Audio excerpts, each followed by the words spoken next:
Olá pessoal, boa tarde. Aqui é o Bruno Rocha, jurídico da Tecnogera. A gente vai fazer um bate-papo hoje com o Dr. Carlos a respeito do Novembro Azul e alguns métodos de prevenção. Gostaria que o Dr. Carlos se apresentasse. Boa tarde, prazer em recebê-lo aqui na Tecnogera. Boa tarde, Bruno, boa tarde a todos que estão nos assistindo aí. Bom, eu, antes de qualquer coisa, gostaria de agradecer enormemente o convite feito pela Tecnogera em me convidar para esse evento que deveria ser algo comum e rotineiro, mas que a gente, por uma série de tabus, a gente encontra dificuldades não só na saúde do homem, mas em outras áreas. Mas convidado para falar sobre Novembro Azul, né, essa forma de conscientização dos homens em relação à prevenção do câncer de próstata.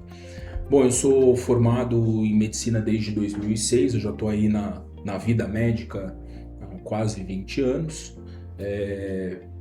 Fui formado na Universidade Federal de São Paulo, fiz faculdade lá. Fiz as minhas especializações todas, eu fiz residência em cirurgia geral, depois residência em urologia e também fiz a minha subespecialização dentro de urologia em transplante renal, onde eu atuo atualmente. Além de, obviamente, a prática da urologia geral no consultório, enfim.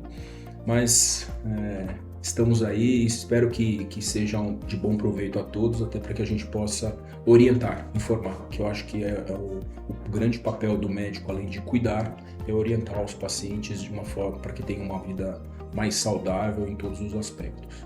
Muito legal, Carlos. Então, quero aproveitar, agradecer também a sua presença, agradecer a Tecnogera essa oportunidade em trazer essa conscientização para os nossos colaboradores, para vários pais que a gente tem aqui dentro da empresa, para que se cuidem e possam ter uma longevidade. Apoiando, inclusive, alguns colaboradores que ficam um pouco mais distantes aqui da nossa matriz, a gente vai seguir um roteirinho aqui com algumas perguntas que você pode nos ajudar com as respostas para trazer um pouco de clareza sobre o tema. Claro. Então, o que você sugere como métodos de conscientização para uma saúde melhor em relação a check-up, exames regulares? Bom, Bruno, essa é uma pergunta muito interessante porque o homem é muito diferente da mulher, ele foge do médico desde sempre. Então, diferente das mulheres que vão no pediatra quando pequenininhas, quando entram na fase adulta, começam a menstruação, elas começam a procurar o ginecologista. A mulher desde sempre tem o hábito de procurar um médico, de fazer a prevenção, de estar sempre se cuidando. O homem não, o homem depois da fase de criança em que ele acompanha com o pediatra, ele some. E aí some por uma série de fatores, questões sociais, trabalho e preocupações, tabus, preconceitos. Então, eu acredito que de uma forma geral, a primeira coisa que o homem deveria fazer é continuar com uma rotina clínica rotineira. Pelo menos uma vez por ano, uma vez a cada 2 anos, manter o hábito, né, de procurar um médico, de procurar um profissional para fazer os exames de rotina geral, porque cada idade tem a sua peculiaridade, tem a sua prevalência de doenças e de uma forma geral a gente consegue, na grande maioria das vezes, com exames simples e rotineiros, prevenir a grande maioria das doenças, não só a questão do câncer de próstata, mas basicamente todas as outras doenças. Então, um acompanhamento rotineiro, desde que ele sai da fase da pediatria, continue mantendo esse hábito de avaliações clínicas regulares. Não precisa ser uma coisa anual, tão ortodoxa, mas é bom, a cada 2 anos, a cada 3 anos, fazer uma avaliação geral. E, obviamente, a questão urológica, ela vai assumir um seu papel importante, a depender da idade, a depender eventualmente das queixas do paciente. Muito obrigado. Para complementar um pouquinho para o pessoal que está nos assistindo, o que você sugere como exames regulares de check-up? Exames básicos. Olha, essa é uma pergunta um pouco difícil da gente responder, porque, obviamente, a avaliação rotineira, ela depende muito de paciente para paciente. Mas vamos imaginar a situação de um paciente saudável, rígido, que não tenha nenhum tipo de problema de saúde. Uma avaliação anual com exames de laboratório, o hemograma, a função dos rins, colesterol, triglicérides, a glicemia de jejum, a gente já consegue prevenir a grande maioria das doenças que tem um aspecto de prevalência muito importante na população. Pressão alta, diabetes, problemas cardiológicos, eventualmente alguma alteração anatômica que justifique algum tipo de acompanhamento especializado, tratamento. Não, um ultrassom de abdômen, de uma forma geral, você consegue triar a grande maioria das doenças de trato gastrointestinal, o exame de um eletrocardiograma para você ver alguma alteração cardiológica, enfim, os exames de laboratório para o estado de saúde como um todo. Muito legal. E falando agora um pouquinho do Novembro Azul, quando que é recomendado iniciar os primeiros exames para a prevenção do câncer de próstata? Ótima pergunta. Hoje em dia existem preconizações, existem protocolos que se seguem. De uma forma geral, os homens, idealmente é que eles comecem esse acompanhamento, essa avaliação rotineira, preventiva do câncer de próstata, se não tiverem nenhum tipo de problema de saúde, nenhum antecedente familiar, a partir dos seus 45, 50 anos. E sim, naqueles homens que têm fatores de risco bastante específicos ou têm um antecedente familiar muito importante, e aí o antecedente familiar é especificamente para câncer de próstata na ascendência paterna, né? Então são aqueles homens que têm pais, tios paternos, avós paternos com histórico de doença prostática, o ideal é recomendado a partir dos seus 40 anos de idade. E o que caracteriza os sintomas suspeitos para um possível câncer de próstata? O câncer de próstata, assim como algumas outras doenças, é uma doença silenciosa. Então a gente não consegue, do ponto de vista prático, clínico geral, associar nenhum tipo de sintoma à manifestação ou ao surgimento da doença. É uma doença silenciosa. Então, aquele homem que fica esperando aparecer sintomas para procurar o seu urologista ou para iniciar o seu exame preventivo, está cometendo um grande erro. Não existem sintomas característicos da doença. Obviamente, se fala de uma forma populacional, sintomas miccionais ou dificuldades ou queixas específicas para se urinar, mas todos esses sintomas eles são inespecíficos. Eles podem acontecer no câncer de próstata especificamente, mas podem acontecer também em outras doenças que não têm nenhum tipo de preocupação assim mais significativa. Obviamente demandam tratamento, acompanhamento, mas que não necessitam a preocupação como a gente tem com o câncer de próstata. Então, idealmente é iniciar o rastreamento a partir dos seus 45, 50 anos, mesmo que não tenha nenhum tipo de sintoma.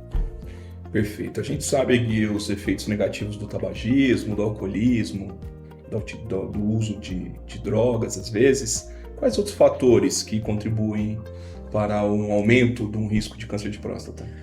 O câncer de próstata, ele não é um câncer prevenível. Infelizmente, do ponto de vista populacional, as pessoas precisam entender que o câncer de próstata a gente não consegue prevenir. Então, aquele homem que acha que mantendo um hábito de vida saudável, atividade física, alimentação equilibrada, ele vai prevenir o câncer de próstata, ele está redondamente enganado. O câncer de próstata, ele vai acontecer independente do seu comportamento social ou ambiental.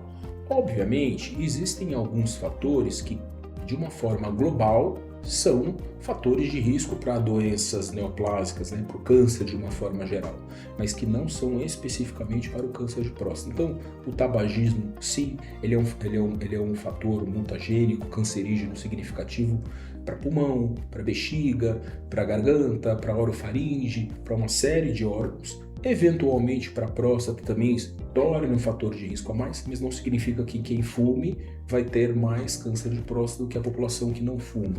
Assim como uma alimentação gordurosa, uma dieta não balanceada, ela vai sim ser um fator de risco para doenças coloretais, doenças do trato gastrointestinal, podem sim também ser um fator a mais para o câncer de próstata, mas não significa que quem tem esse tipo de dieta desequilibrada, não balanceada, vai ter mais câncer de próstata do que quem tem uma dieta balanceada.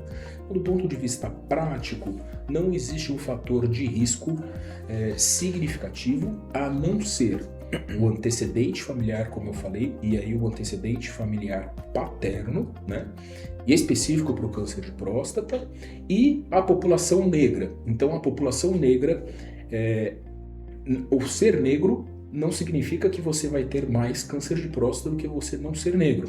Mas, quando o câncer de próstata acontece no negro, ele, de uma forma geral, ele é mais agressivo e ele tem uma evolução pior do que no paciente não negro. Então, o ideal é que o negro também tenha uma preocupação maior em fazer o exame preventivo, a partir dos seus 45, 50 anos, porque quando acontece no negro, ele vai ter sim uma doença mais grave. Por uma questão genética, Por provavelmente. uma questão genética, exatamente. Tá claro. E para trazer um pouco de conhecimento adicional, em caso de diagnóstico positivo ou com grande suspeita, quais são as orientações iniciais? A primeira coisa que o paciente, o homem, tem que entender é manter a calma.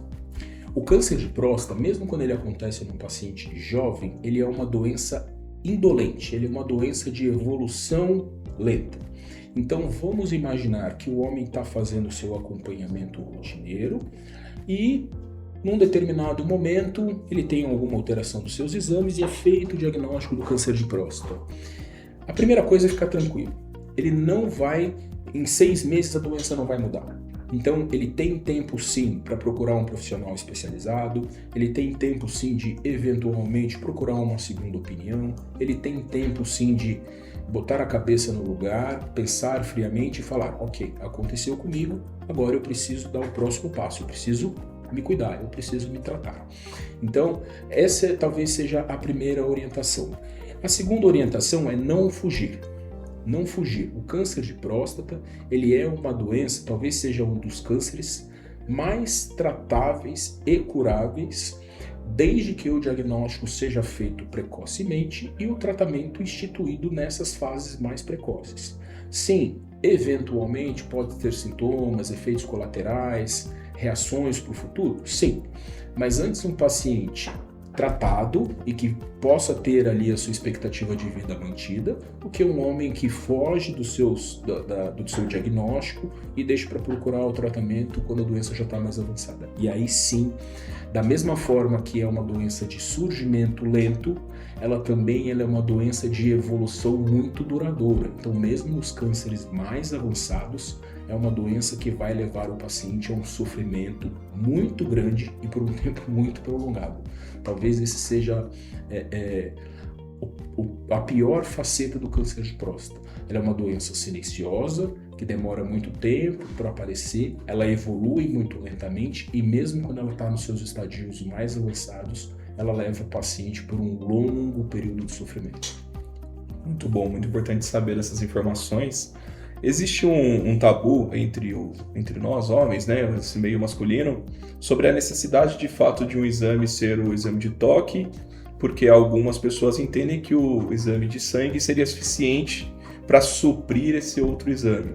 Fala um pouquinho para o pessoal a importância do exame de toque. Talvez, eu acredito, Bruno, que o que mais afugenta o homem do urologista é o famigerado exame do toque.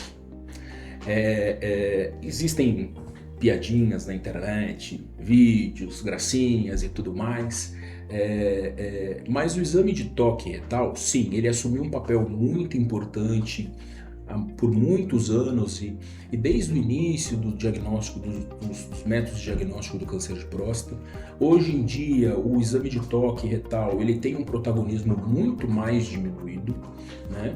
Sim, ele tem ainda o seu papel, sim, ele ainda é um instrumento, uma ferramenta importante em algumas situações, mas felizmente a medicina evolui e ela tem evoluído numa velocidade muito grande e a passos muito largos. Então hoje em dia, e eu acredito muito que em breve o exame digital retal ou o exame do toque, ele vai ser substituído, vai cair em desuso. Mas não é nada demais, né? O exame digital a gente faz porque, infelizmente, o único local em que a gente consegue ter o acesso à próstata é pela via retal, que ela fica em contato íntimo, a próstata, com a parede do reto. Então é a única região que a gente consegue fazer o toque. Mas a partir do momento que o homem adota uma rotina de acompanhamento, ele, muitas das vezes, o exame digital retal ele é dispensado, porque o médico, o urologista, partir do momento que ele tem um acompanhamento horizontal desse paciente, ele conhece o comportamento do exame laboratorial, ele conhece o histórico do paciente, ele conhece a evolução dos seus exames de laboratório. Então, muitas das vezes, o exame digital retal ele não tem mais importância nesse acompanhamento continuado. Talvez daí seja a grande importância do exame preventivo, rotineiro. Porque o homem que começa cedo, ele já tem uma história de acompanhamento. Então, quando ele passa com o seu urologista, ele já tem um histórico. A gente consegue, muitas das vezes, dizer, olha, esse exame de PSA aqui, ele é alterado, mas ele já é alterado há muito tempo. Esse é o padrão do paciente. Você não precisa submeter o paciente a um exame mais invasivo. E hoje em dia, a gente, obviamente, além do exame digital retal, a gente consegue utilizar de um arsenal radiológico muito mais eficiente. Então, hoje em dia, a gente tem a ressonância magnética de próstata, que consegue dar muito mais informação do que o exame digital retal. Você tem a própria biópsia, que hoje em dia é feita sob anestesia, então traz muito menos desconforto para o paciente. Então, a partir do momento que o homem adota uma rotina preventiva, fica muito mais fácil de você fazer esse acompanhamento e alguns desses desconfortos a gente consegue tirar da rotina do acompanhamento do homem. Mas sim, o exame digital retal ele ainda faz parte da investigação preventiva para o câncer de próstata, claro, de uma forma populacional. Né? Se você tem o seu paciente no consultório que já vem acompanhando com você ou que ele tem acesso a exames mais caros, a exames um pouquinho mais específicos e que, obviamente, do ponto de vista público, a gente não consegue ter uma disponibilidade tão grande assim. Às vezes o exame digital retal ele já vem caindo em desuso gradativamente, mas ainda tem o seu papel. Muito importante, muito obrigado. Bem, pessoal, acho que não resta dúvidas, né, que a prevenção é a palavra de ordem, né? Deixar os preconceitos e as inseguranças de lado, buscar sempre um profissional. Quero agradecer a você, Carlos, pela oportunidade, trazer essas palavras aqui para nós, para nossos colaboradores. Seja sempre muito bem-vindo aqui. Muito obrigado, sou eu que agradeço a oportunidade. Como eu disse, como médico, talvez uma das maiores possibilidades que eu tenha é de levar a informação para o paciente para que ele consiga ir especificamente aos homens, para que ele tenha uma sobrevida, anos de vida com qualidade. Esse é o mais importante. Muito obrigado.